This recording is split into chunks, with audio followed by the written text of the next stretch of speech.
अस्सलामुअलैकुम नाज़रीन, economy round up के साथ मैं हूं आपके मेज़बान शाज़िया खान और मेरे साथ इस्लामाबाद स्टूडियो में मौजूद है doctor Farooq Salim, economy expert है, साथ साथ शफकत महमूद भी मौजूद है, फिस्कल एक्सपर्ट है, टैक्स एक्सपर्ट है और माहिर माशियात भी हैं। हमें इस्लामाबाद स्टूडियो में ही ज्वाइन करेंगे अरशद अब्बासी साहब, आप एनर्जी एक्सपर्ट भी हैं और साथ साथ हमें टेलीफोन लाइन पर ज्वाइन करेंगे lieutenant general retired Mohammad Zubair, आप नीलम झेलम पावर प्रोजेक्ट के CEO हैं। नाज़रीन, अगर हम बात करें पाकिस्तान में एनर्जी क्राइसिस के हवाले से तो कई बरसों से शदीद एनर्जी क्राइसिस की लपेट में है, जिससे हमारी सनतें तबाह हो गई हैं, बेरोजगारी की फरावानी है।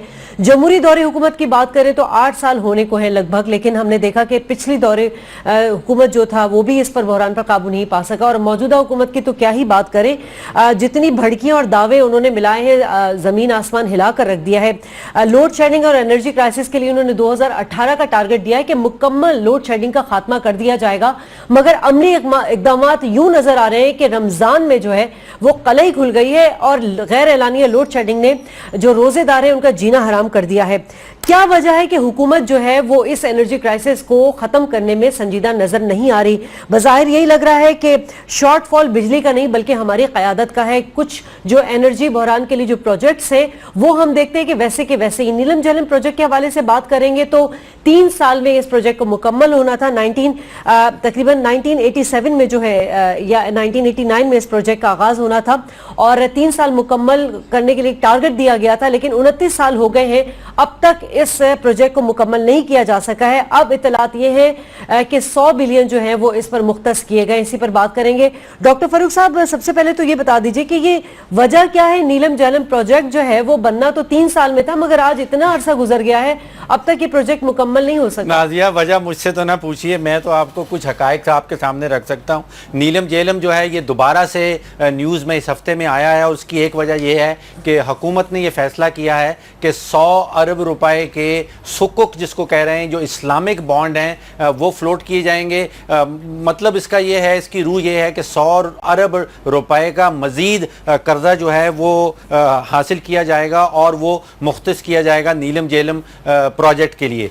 जैसे आपने कहा, नीलम झेलम ओरिजिनल तखमीना जो PC1 बना था 1989 में, वो तखमीना लगाया गया था कि 18 अरब रुपए में ये प्रोजेक्ट बनाया जाएगा। 27 साल गुजर गए हैं। 2015 में जो PC1 पास किया गया था उसमें ये अमाउंट 18 अरब से बढ़ के जो है वो 414 अरब रुपए पहुंच गई थी और ये धीरे धीरे बढ़ी है। पहला PC1 18 अरब का था, दूसरा PC1 जो है वो 84 अरब का बनाया गया, जो तीसरा PC1 है वो 274 अरब का था, जो चौथा PC1 है वो 414 अरब का था और अब मजीद 100 अरब रुपया कहा जा रहा है कि सुकुक के थ्रू रेस किया जाएगा। अगर आप अपना बिजली का बिल निकाल के देखें, उसमें इस वक्त कोई 14 किस्म के डिफरेंट टैक्सेस आ रही हैं शाजिया, और उसमें एक सरचार्ज आपको नजर आएगा जो लिखा जाता है NJ सरचार्ज।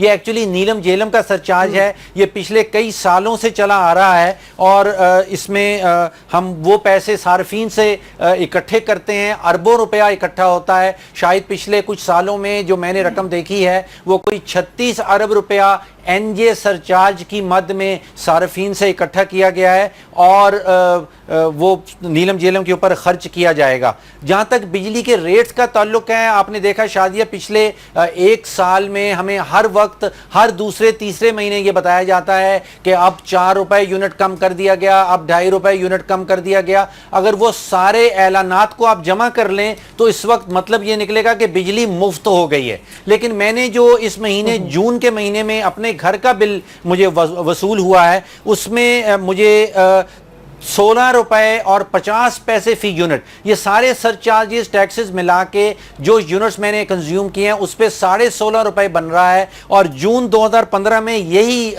यूनिट जो थी वो 12.5 रुपए थी, यानी कि 30% एक्चुअली पिछले 1 साल में इजाफा हुआ है मेरे बिजली के बिल में। और अगर आप ओपेक की तेल की कीमतें देखें तो वो जून 2015 में $60 फी बैरल थी और वो जून 2016 में $44 تھی, یعنی کہ 26% کمی ہوئی ہے. تو ایک تو وہ 26% کمی جو ہے وہ مجھے نہیں ملی, اور اس کے اوپر یہ 30% یعنی کہ اور بڑھا دی گیا. تو میرا نقصان یہاں پہ مجھے کوئی 56% نظر آ رہا ہے. اور وجہ آپ نے پوچھی تھی, شاید وجہ ایک یہ ہو کہ حکومتی جتنے پروجیکٹس بننے کو شروع ہوتے ہیں ان کو 25 سال لگ جاتے ہیں, اور ان کی کاسٹ جو ہے جو 18 ارب سے شروع ہوتی ہے اور وہ کہاں تک پہنچ جاتی ہے. محمد زبیر صاحب, اب اصل مسئلہ ہے کیا؟ 1989 سے یہ پروجیکٹ شروع ہوا, 3 سال کا ٹارگٹ دیا گیا تھا, 2008 تک پایا تکمیل تک پہنچنا تھا, بدقسمتی سے ایسا ممکن نہیں ہو سکا. اب آپ کیا شورٹی کرا رہے ہیں کہ اب جو ہے 100 ارب جو لاگت آئے گی اس کی, تو اس سے یہ پروجیکٹ جو ہے وہ یہ مکمل ہو میں جائے نے گا؟ پہلے بھی فرمایا ہے کہ اس پروجیکٹ کے اوپر آج تک فائنینشیل کلوئر نہیں ہوا اور پروجیکٹ چلتا جا رہا تھا. جی جنرل صاحب, آپ نے ہماری غلطی ہوئی, 414 ارب نہیں, ہم درست کر لیتے ہیں اپنی فگر, یہ 404 ارب کی ہے, لیکن یہ شروع تو جنرل صاحب 18 ارب سے ہوئی تھی. جی, اس کا ایگزیکٹ شروع ہوا تھا 15.14 سے شروع میں, جب یہ کشن گنگا کے بیک ڈراپ کے اندر بڑی تیزی سے PC/1 بنائی گئی کسی قسم کے ٹیسٹ کیے بغیر, اور اس کو پروجیکٹ کو موبلائز کیا گیا اور تھوڑی سی اس کی ٹرن شروع کی گئی. یہ بیسیکلی اس وقت کشن گنگا کے بیک ڈراپ میں سارا یہ نظام چل رہا تھا. لیکن جہاں تک میری ذاتی نالج ہے, اس کے کسی قسم کے ٹیسٹ کیری نہیں کیے گئے تھے, کوئی ڈیٹیل ورکنگ نہیں ہوئی تھی. اس کی PC/1 کو ریوائز کیا گیا 84 ارب روپے پہ. جب ٹینڈرز کھولے گئے تو اس کے بعد یہ 130 ارب روپے پہ ٹینڈرز اس کے کھولے. جی جنرل صاحب, میں آپ سے یہ پوچھنا چاہتا ہوں, میری آواز آپ کو آ رہی ہے؟ جی آ رہی. جی, یہ جو آپ نے سرچائی لگایا تھا یہ 2008 میں لگایا تھا, اور اس کا نوٹیفیکیشن 2014 میں ہوا. تو پنجاب ہائی کورٹ کے ڈبل بینچ نے اس کو انلیگل قرار دیا کہ آپ آئینی طور پر بجلی کے نیپرا جو ہے وہ لگا نہیں سکتی سرچارج. اب آپ اس وقت سٹے پر چل رہے ہیں سپریم کورٹ میں. اگر سپریم کورٹ آپ کو کل یہ فیصلہ دیتی ہے کہ یہ ایب انیشیو وائڈ ہے, تو کیا وہ پیسے پھر آپ کو واپس کر دیں گے لوگوں کو؟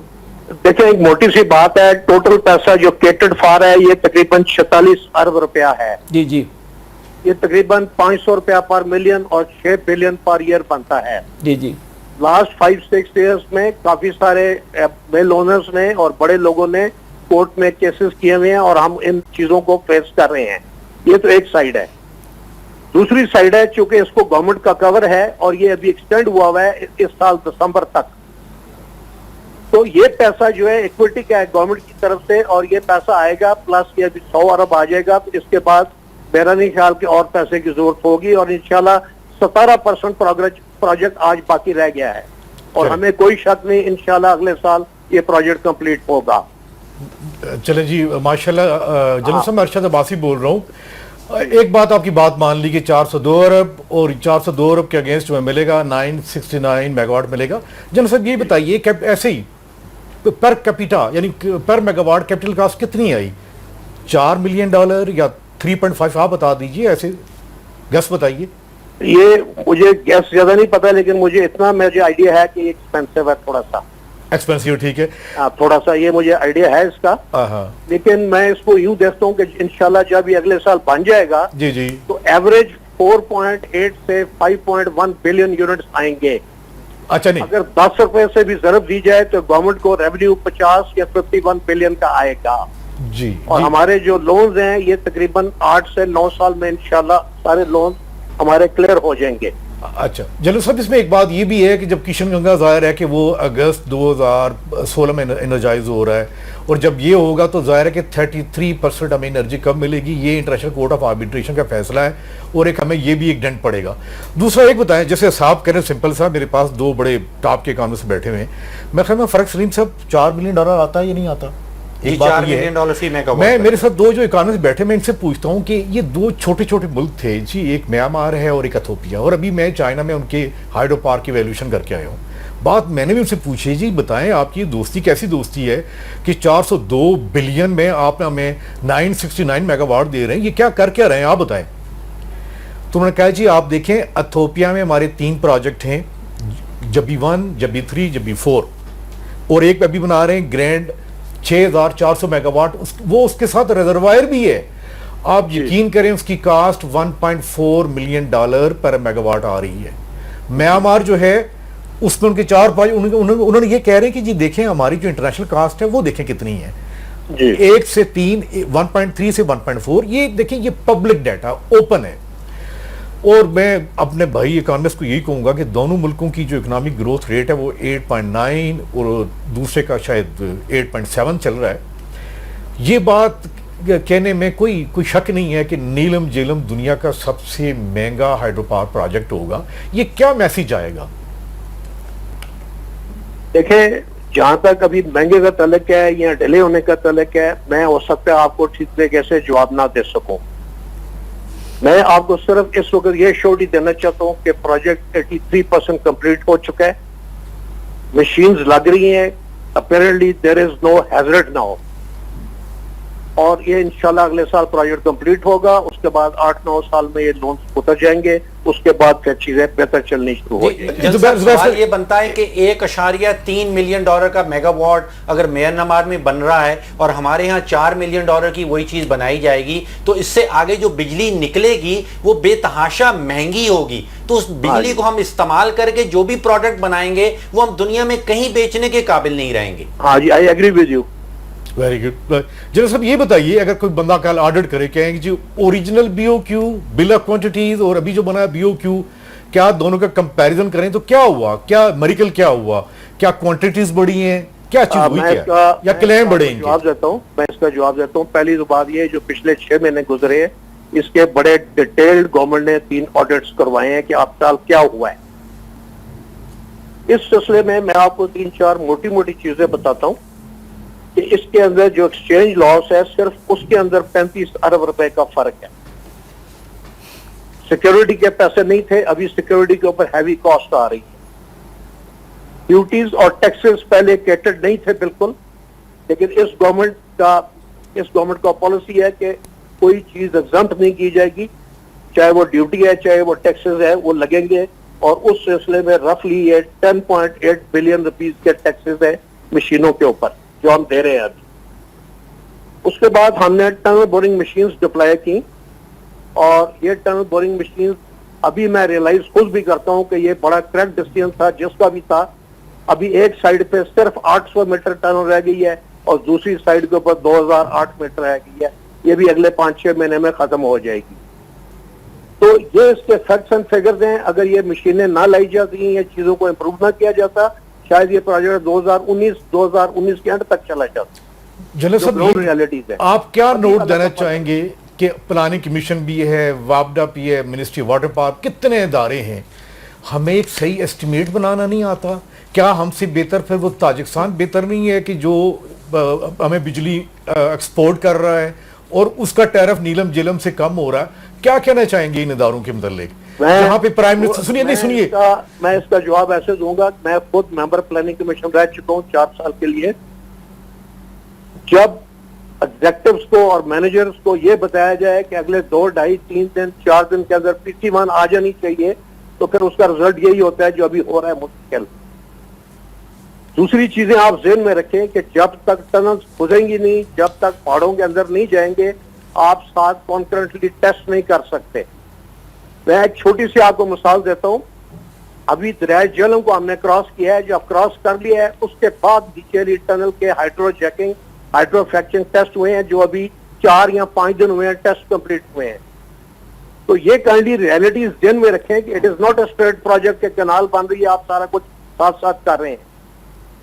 جنرل صاحب ایک اور بات ہے، آپ کی بات صحیح ہے. دیکھیے جتنے بھی رن آف ریور پروجیکٹ بنتے ہیں وہ پہاڑوں میں بنتے ہیں چونکہ ایلیویشن ملتا ہے. دنیا میں کتنی مثالیں ہیں. میں ابھی آپ کو مثال دوں گا، مجھے جانے کا اتفاق بھی ہوا 2010 میں. مولانا ہائیڈر پروجیکٹ بنا ہے 176 میگا واٹ کا انڈیا میں. آپ یقین کریں کہ جتنا اسٹیمیٹ تھا اس سے آدھے میں بنا ہے، جتنا ٹائم تھا اس سے بھی آدھے میں بنا ہے. یہ میریکل کیا ہے؟ کیا وہاں پہ کیا چیز لگتی ہے؟ کیا ان کی کنکریٹ ڈیفرنٹ ہے، ان کا اسٹیل ڈیفرنٹ ہے؟ کیا پہلے اسس نہیں کر پاتے؟ ہم دنیا میں کمپیٹیٹو نہیں رہیں گے. وہ جو انرجی سیکورٹی اس کی ڈیفینیشن میں نہیں ہم آئیں گے. بریک پر چلیں گے کہ چائنا کا 3 گارجز ڈیم 100 سال لگے ہیں بننے کے اوپر. سر میں وہاں سے ہو کے آیا ہوں سر، ایسا نہیں ہوا پلیز. نہیں، آپ ہسٹری اس کی چیک کریں. میں بڑی ذمہ داری سے جواب دے رہا ہوں آپ کو. آپ اس کی ہسٹری چیک کریں. ورلڈ وار 1 سے شروع ہوا ہے، پولیٹیکل ول نہیں تھی. सिर्फ पैसे नहीं थे बट डिजाइन के मसले थे, फिर अमेरिकन के मसले आ गए डिजाइन के अंदर। एक 100 साल से उसको ज्यादा लगा है, और आज भी अगर किसी से पूछे चाइनीज के साथ, किसी को कॉस्ट का नहीं पता उस प्रोजेक्ट की कॉस्ट क्या है। अच्छा मोहम्मद जुबैर साहब, जिन चीजों की आप एग्जांपल दे रहे हैं ना, तो बाकी एग्जांपल्स भी हमारे मोजिस पैनल ने दिए कि कम लागत के साथ और कम वक्त के साथ जो है बहुत सारे प्रोजेक्ट्स वो कंप्लीट हो चुके हैं। बड़ी टेक्निकल गुफ्तगू हो रही है, इसी गुफ्तगू को जारी रखेंगे। इस ब्रेक के बाद हमारे साथ रहिएगा।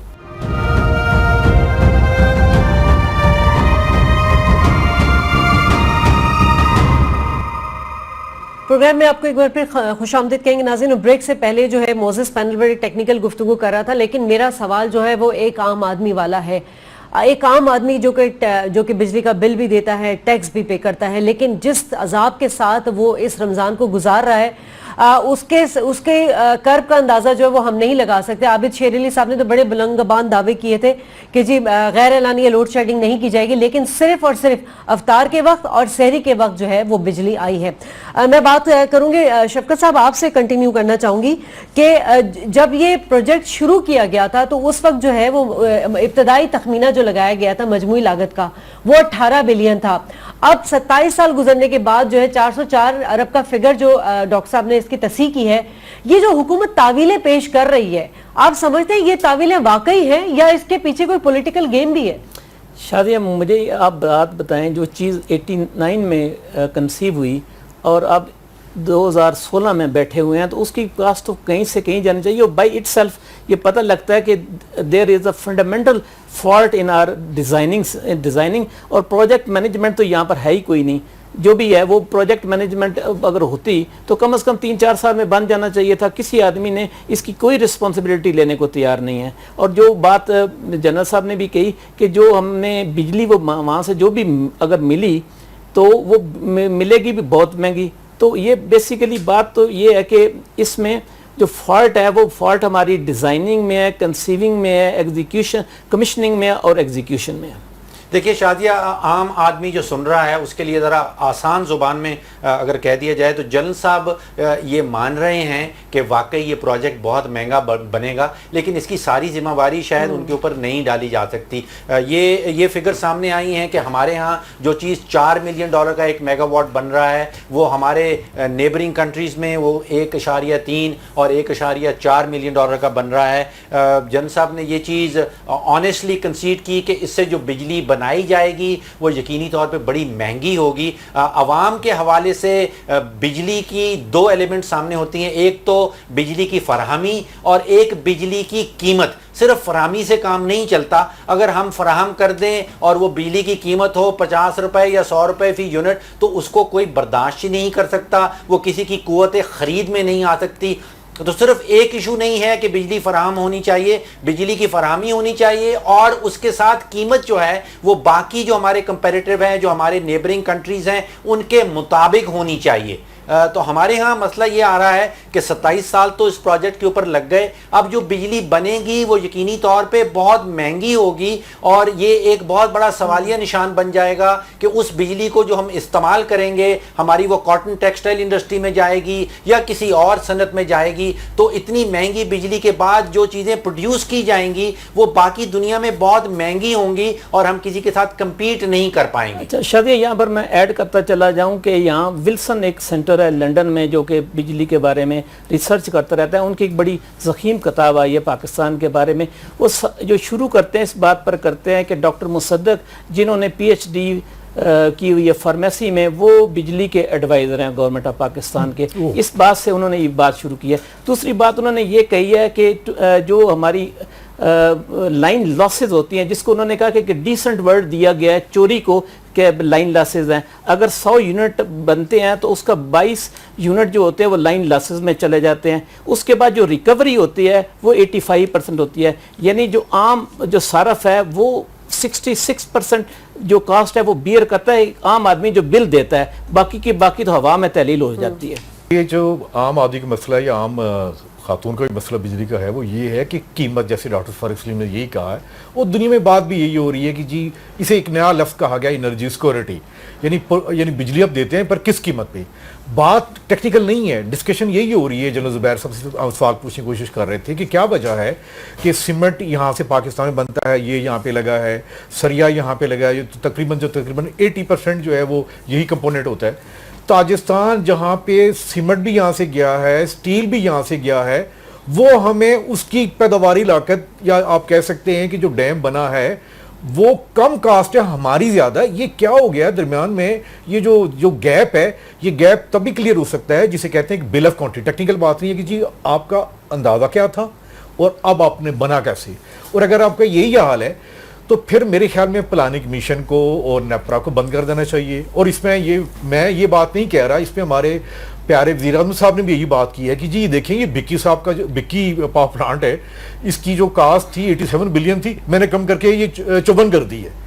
आप देखें कि प्राइम मिनिस्टर को ऑब्जेक्शन है प्लानिंग कमीशन पे, मिनिस्ट्री ऑफ वाटर पावर पे, नेपरा पे, कि ये कीमत नहीं लगा सकते कि कितनी कीमत नहीं आती। यानी ये खातून खाना को कहें कि बताएं आज शाम का खाना पकना है तो एक असेसमेंट दें कि कितना आपका क्या क्या परचेज आएगी, तो वो आपको बता सकती है।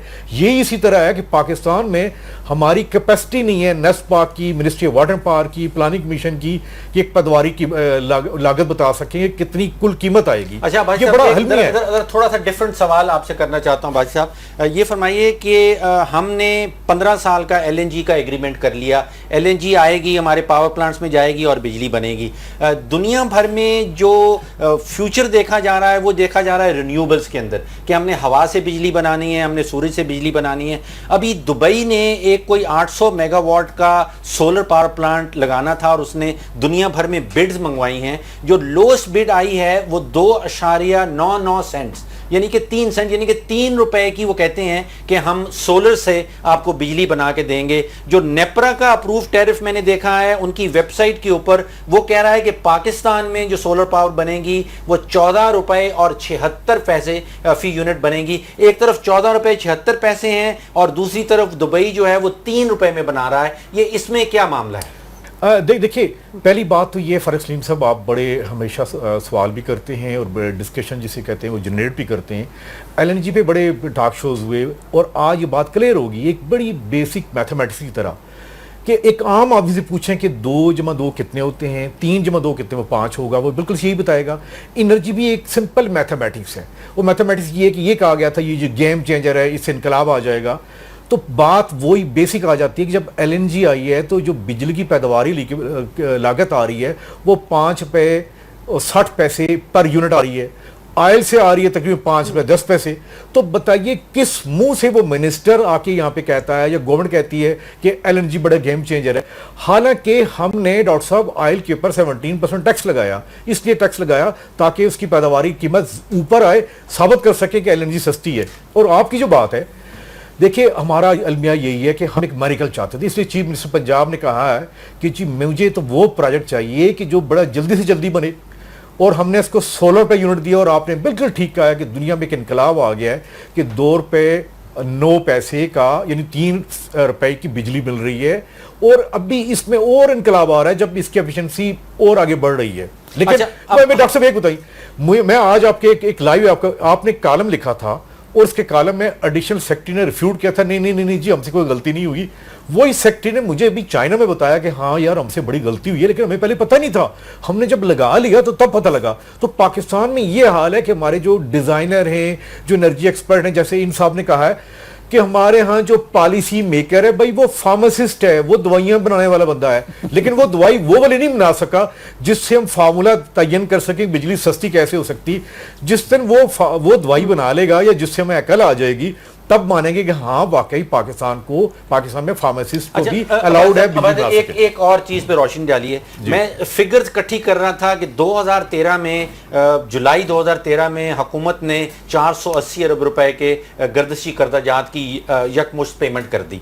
उसके बाद 2014 का बजट आता है, उसमें 260 अरब रुपए बिजली के ऊपर मुख्तस किए गए। फिर 2015 का बजट आता है, उसमें 248 अरब रुपए मुख्तस किए गए पावर सेक्टर کے لیے. یہ پچھلے 3 سالوں کی کہانی جو ہے 988 ارب روپے بجلی کے سیکٹر کے اوپر صرف کر دیے گئے ہیں. پھر ساتھ ہی ساتھ جب اکنامک سروے کو لانچ کیا گیا اس میں میں نے فگرز دیکھی کہ 2014-15 جولائی مارچ کا پیریڈ میں 23,212 میگا واٹ انسٹالڈ کیپیسٹی تھی اور 2015-16 میں وہ گر کے 23,101 ہو گئی. اب 988 ارب روپیہ خرچ کر دیا گیا 3 سال میں اور اکنامک سروے خود ہی کہہ رہا ہے کہ ہماری بجلی کی انسٹالڈ کیپیسٹی کم ہو گئی ہے. یہ میں سمجھ نہیں پایا ہوں دونوں. اچھا یہ میں ایک اور بھی سوال بتا دیجئے گا کہ جو ہماری انسٹال کیپیسٹی ہے اگر مثلا میں ایگزامپل دیتا ہوں کہ وہ ہم جنریٹ کر پاتے ہیں تو کیا ہمارے پاس ٹرانسمیشن لائنز ہیں کہ ہم اس کی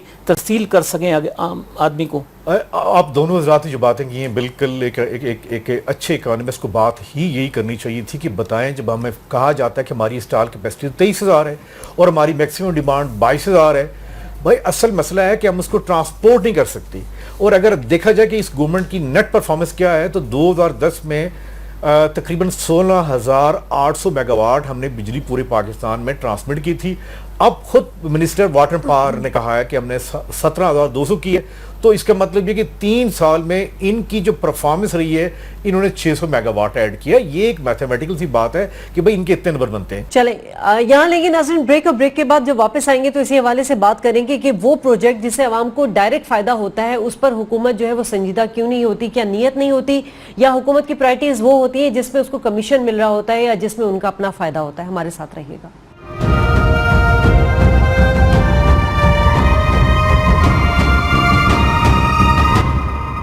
پروگرام میں ایک بار پھر خوش آمدید ناظرین. زندگی کے تمام شعبوں میں حکومت کی جو کارکردگی ہے وہ سوالیہ نشان بن چکی ہے. ڈاکٹر صاحب میرا سوال یہاں پر یہ ہے کہ انرجی کرائسس کے یہ حکومت لے لیں یا سابقہ حکومت لے لیں اب تک کوئی حل نہیں نکال سکے. مطلب اگر ہم بات کریں 990 بلین اسپینڈ 3 سالوں میں اس حکومت نے کر دیا ہے, 2018 کا ٹارگٹ دے دیا ہے.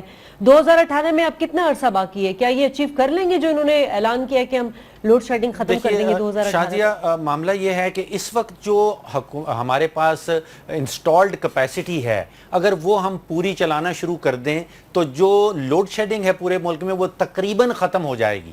16-17 ہزار میگا واٹ کی ڈیمانڈ بازی صاحب نے ابھی بتائی, اتنی کیپیسٹی اس وقت ملک میں موجود ہے. تو پرابلم یہ نہیں ہے کہ ہمیں مزید مزید بجلی جنریٹ کرنی ہے اور نئے پلانٹس لگانے, وہ بھی لگانے پڑیں گے کیونکہ فیوچر میں ڈیمانڈ بڑھ رہی ہے. لیکن اس وقت کے معاملہ جات جو ہیں اگر وہ طے کرنے ہوں تو وہ معاملہ ٹرانسمیشن اور ڈسٹریبیوشن میں ہے. ریئلی جنریشن کا ایشو اس وقت وہ نہیں ہے. ہم ٹرانسمٹ نہیں کر پا رہے. اگر 16-17 ہزار سے زیادہ آپ پیدا بھی کر لیں تو ہمارے جو ٹرانسمیشن کا نظام ہے وہ بسٹ ہو جاتا ہے, وہ بیٹھ جاتا ہے, وہ اتنی زیادہ بجلی ٹرانسمٹ ہی نہیں کر سکتا. تو فوکس ہونا چاہیے ٹرانسمیشن اور ڈسٹریبیوشن کے اوپر اور فوکس کیا جا رہا ہے جنریشن کے اوپر. تو ایک تو وہ فوکس کی غلطی ہے بازی صاحب. آپ نے فرض نے بالکل ٹھیک کہا ہے. اصل بات یہ کہ ابھی ایک اور ایکسچینج آف ڈائلاگز ہوا ہے چائنا کے ساتھ, اور بالکل جو آپ ایسے یہ دیکھیے یہ ان آفیشیل طور پہ ہوا ہے کہ جی ہمارا مسئلہ ٹرانسمیشن کا ہے. تو انہوں نے کہا جی بالکل سی پیک میں دو پروجیکٹس ہیں ٹرانسمیشن کے, ایک جامشورو سے لاہور تک اور دوسرا جامشورو سے لے کے مٹیاری سے لے کے فیصل آباد تک. یہ جنرل صاحب کہتے ہیں ہم سوچتے نہیں ہیں. وہ کہتے ہیں جی 4 سال ہو گئے ہیں, زرداری صاحب کے وقت ہوا تھا کہ جی آپ کو یہ ٹرانسمیشن چاہیے, پیسے یہ پڑے ہوئے ہیں, آپ بتائیں اس کی ڈیو ڈیلیجنس کریں کہ آپ کو کتنا اسٹیمیٹ کتنا آئے گا. 4 سال ہو گئے ہماری گورنمنٹ, اس planning commission, ministry of water power, Nespak, یہ اتنا نہیں بتا سکے کہ جی اس کا کتنا ایکسپینڈیچر آئے گا, یہ نہیں بتا سکے. تو کیسے میں کیا مان سکتا ہوں جنرل صاحب کی بات کہ ہم سوچتے نہیں ہیں. ہم تو 4 سال سوچ کے تھک آ چکے ہیں کہ جی بتائیں کہ یہ کتنے کا ہوگا کتنے کا نہیں ہوگا. تو آپ کی بات صحیح ہے کہ جب تک یہ 2 ٹرانسمیشن کے پروجیکٹ نہیں ہوں گے, آپ 1 لاکھ میگا واٹ بنا لیں یا 2 لاکھ میگا واٹ بنا لیں, یہ عام لوگوں تک پہنچے گی نہیں بجلی. تو بھائی صاحب معاملہ گورننس کا اور مینجمنٹ کا ہے ریئلی.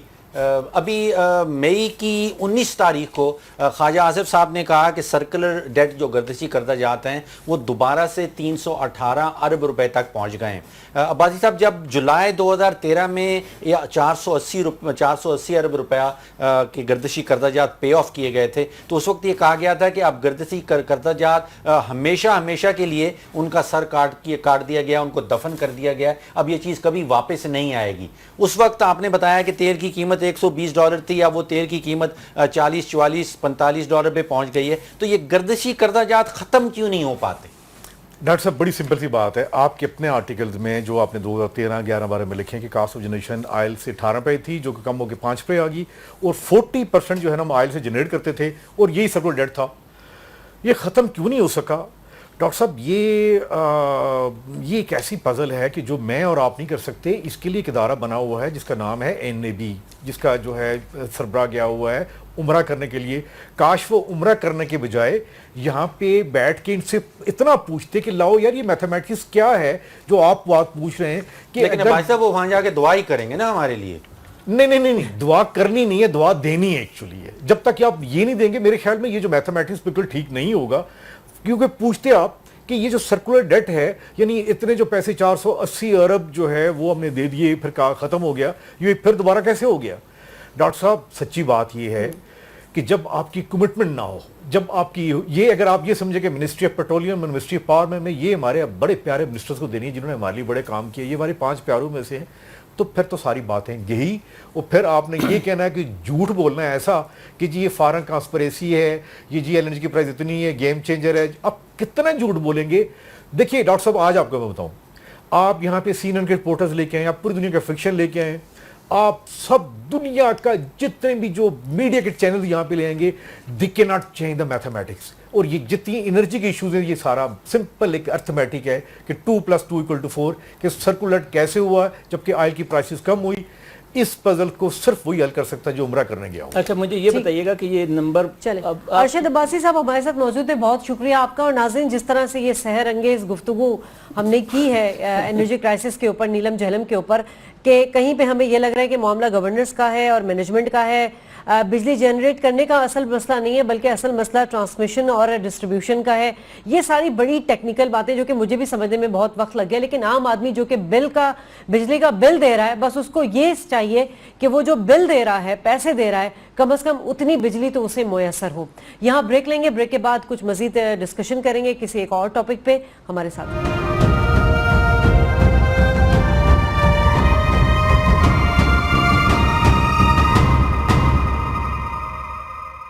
پروگرام میں آپ کو ایک بار پھر خوش آمدید کہیں گے. ناظرین اس آخری سیگمنٹ میں ہم بات کریں گے پبلک انفارمیشن کے حوالے سے, اور ہم بات کریں گے کہ how can you make money. Private investors جو ہیں وہ اس حوالے سے ڈاکٹر صاحب میرا آپ سے یہ سوال ہے کہ جو کچھ مختلف جو پرائیویٹ انویسٹر جو ہوتے ہیں وہ ایک لوگوں کو یہ بتاتے ہیں کہ پیسے کو کس طرح بنایا جا سکتا ہے, یہ ایک پبلک انفارمیشن بھی ہے. جی شازیہ, SCCP جو securities and exchange commission of Pakistan ہے وہ ایسٹ مینجمنٹ لائسنسز ایشو کرتا ہے ان کمپنیز کو جن کو کہ وہ یہ اتھارٹی دیتا ہے کہ وہ باقی اداروں کی یا شخصیات کے پیسے مینیج کر سکتا ہے, اور اس کو یہ تجربہ ہوتا ہے, اس کے تجربے کی پہلے ایسرٹین کیا جاتا ہے کہ وہ کیا تجربہ کار ہے کہ لوگوں کے پیسے اپنے پاس مینجمنٹ میں لائے اور پھر وہ شیئرز میں لگائے یا باقی چیزوں میں لگائے. ہمارے ساتھ ڈاکٹر امجد وحید صاحب موجود ہیں, یہ چیف ایگزیکٹو آفیسر ہیں ایک کمپنی کے جس کے پاس 50 ارب روپے کے فنڈز اس وقت جو ہیں وہ ان کی پروفیشنل مینجمنٹ میں ہیں. ان کو SCCP جو ہے وہ لائسنس کرتا ہے, ان کے پاس لائسنس ہے فنڈ مینجمنٹ کا. ان سے ہم چاہتے یہ ہیں کہ مشورہ لیں, یہ اتنے بڑے فنڈ مینیج کر رہے ہیں کہ ایک عام آدمی جو ہے جس کے پاس 1 لاکھ روپیہ 1.5 لاکھ روپے یا 2 لاکھ روپیہ فارغ ہو جاتا ہے تو اس کو بہترین طریقہ کیا ہے, اس کے اوپر ہائیسٹ ریٹرن کس طرح لیا جا سکتا ہے, اس کے پاس آپشنز کیا ہوتی ہیں. ڈاکٹر صاحب آپ ہمارے ساتھ موجود ہیں, میری آواز پہنچ رہی ہے آپ تک؟ جی بالکل ڈاکٹر صاحب فرمائیے کہ 2 لاکھ روپیہ اگر کسی کے پاس ہے, اگر میرے پاس ہے تو میرے پاس میں اس کو انویسٹ کرنا چاہتا ہوں, میرے پاس آپشنز کیا ہیں, کون سے ایونیوز اوپن ہیں جہاں پہ میں پیسے لگا سکتا ہوں, اور ظاہری بات ہے کہ میں چاہوں گا کہ میرا ریٹرن جو ہے وہ ہائیسٹ ہو. جی فاروق, بیسیکلی سب سے جو پہلے مین آبجیکٹو ہونا چاہیے انویسٹر کا کہ وہ انفلیشن کو بیٹ کرے, جتنے انفلیشن ہے اس سے زیادہ ریٹرن ارن کرے تاکہ اس کی جو اصل ویلیو ہے پیسے کی وہ کم نہ ہو. اب اگر اس ٹائم آپ دیکھیں تقریباً جو 10 ٹریلین کے قریب پڑا ہوا ہے بینکوں میں, اس میں سے 1/3 رفلی کرنٹ اکاؤنٹ میں 0% پہ پڑا ہوا ہے. ٹھیک ہے, تو اگر میں نے پیسہ बैंक में डाल दिया करंट अकाउंट में लाख रुपया, तो 5 साल बाद अगर इन्फ्लेशन 10% है तो 5 साल बाद मेरे लाख रुपए की जो असल वैल्यू है वो 50,000 रह जाएगी, क्योंकि जो प्रोडक्ट की कीमत है, चीजों की कीमत है, वो डबल हो जाएगी 5 साल में रफली, या 50% बढ़ जाएगी, तो मेरे पैसे की वैल्यू आधी रह जाएगी। तो एक तो सबसे पहले ये देखना चाहिए कि इन्फ्लेशन को बीट करें। तो जिस तरह मैं आपको बता रहा था, अभी जो पैसा बैंकों में पड़ा हुआ है 9 से 10 ट्रिलियन, 1/3 करंट अकाउंट में 0% पे पड़ा हुआ है, और तकरीबन 1/3 सेविंग अकाउंट में तकरीबन 4% या इससे कम पे पड़ा हुआ है, और तकरीबन 1/3 जो है वो रफली 5 से 6% पे पड़ा हुआ है। डॉक्टर साहब मुझे बताइए, मेरे पास 2 लाख रुपए आए, मैं क्या करूं, उसका कहाँ लगाऊं? आप सबसे पहले तो देखें, अगर पॉसिबल हो तो करंट अकाउंट पे अवॉइड करें, कम से कम जाना है तो सेविंग में जाएं, वहां पे आपको रफली इस टाइम पे 4% मिल जाएगा। अच्छा, अगर आपको ये रिटर्न कम लग रहा है, क्योंकि इवन अगर आप हमारे जो गवर्नमेंट के नंबर्स देखें इन्फ्लेशन के, वो कह रहे हैं 1 साल में इन्फ्लेशन तकरीबन 6% पे चली जाएगी, तो अगर आपको 4% भी बैंक दे रहा है तो आप इन्फ्लेशन को बीट नहीं कर रहे हैं। फिर उसके बाद अब आपके पास जो दूसरी ऑप्शन है वो ट्रेजरी बिल की है, जो गवर्नमेंट को जब पैसा चाहिए होता है तो वो टी बिल इशू करते हैं, और इस टाइम उस पे जो रिटर्न इस टाइम चल रहा है वो तकरीबन 6% चल रहा है, तो वो रफली इन्फ्लेशन के बराबर है। अगर आप इन्फ्लेशन को बीट करना चाह रहे हैं तो फिर आपके पास जो 2 एवेन्यूज हैं, एक तो रियल एस्टेट का एवेन्यू है और एक स्टॉक मार्केट का एवेन्यू है। सर ये 2-3-4% पे काम नहीं चलेगा, हमें कोई 15-20% वाला कोई मामला बताइए। ठीक है, अब ये जो 2 एवेन्यूज है की मैं बात कर रहा हूँ, वो रियल एस्टेट और स्टॉक मार्केट। स्टॉक मार्केट का अगर आप एवरेज रिटर्न देखें पिछले 15 साल का, तो रफली 22% पर ईयर है, और जिसने 15 साल पहले 100 रुपया डाला था स्टॉक मार्केट में, पाकिस्तानी स्टॉक मार्केट में, आज उसके रफली 2200 रुपए हो गए। और मेरा अपना ख्याल है कि रियल एस्टेट का रिटर्न भी तकरीबन इतना ही रहा है। अगर कोई प्रॉपर्टी की प्राइस आज से 15 साल पहले शायद अगर 1 करोड़ हो तो आज वो तकरीबन 22 करोड़ हो गई होगी। तो जो है 2 एवेन्यूज जहाँ पे ज्यादा रिटर्न बनता है वो रियल एस्टेट और स्टॉक मार्केट है। अच्छा सर, ये बताइए कि 100 रुपए का 2200 रुपए मैंने बनाना है, मैं बनाना चाहता हूं, अब मैं क्या करूं? पहला स्टेप, पहला कदम क्या उठाऊं? देखिए, पहले तो आप मेंटली रेडी हो, क्योंकि ये रिस्क फ्री नहीं है। जब आप रियल एस्टेट में जाते हैं या स्टॉक मार्केट में जाते हैं तो आपका 100 रुपया 90 भी हो सकता है, 80 भी हो सकता है शॉर्ट टर्म।